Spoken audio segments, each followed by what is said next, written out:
By the time the curtains opened up, it was pandemonium.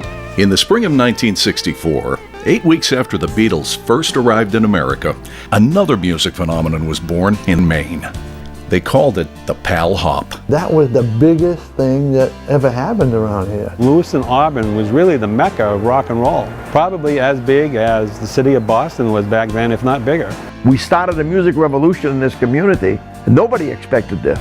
It was a battle of the bands like no other, packing in thousands of kids every Friday night. The Pal Hop quickly became one of the largest garage band scenes in the country. It was wonderful. Every single weekend I was in front of a crowd doing what I love to do. Friday, you get out of school, you go home and get buffed up because you're going to the Pal Hop tonight. It was wow.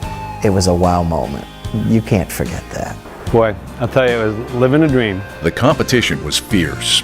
To play on the Pal Hop stage, you had to be good, very good.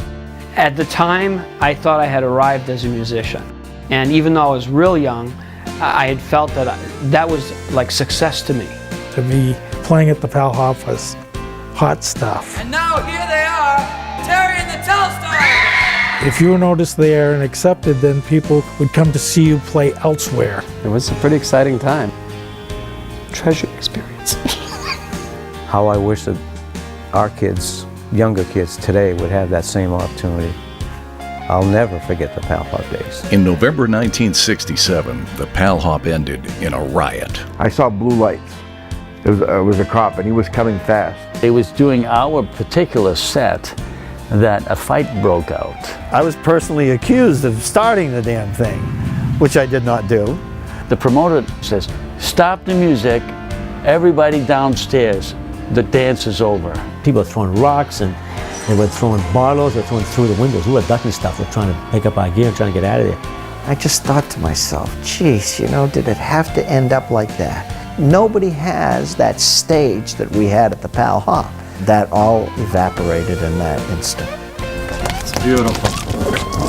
40 years later, for one night on one stage, the Pal Hop returned. We already know our opening song and stuff. Okay? We need to be ready. We need to be all dressed to go. 100% ready, yeah. It kind of gives you the shivers and say, wow, this is starting all over again. All right. Say a little prayer. We ask for your graces and your blessings for all of us and our families and all of our friends. And I cried on stage of happiness. And this was the greatest moment of my life.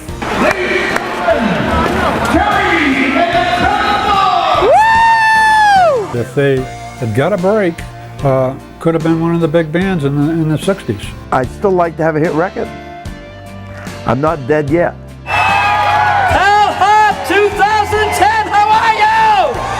And even time never take away the memories we share from Pal Hop days. Thank you.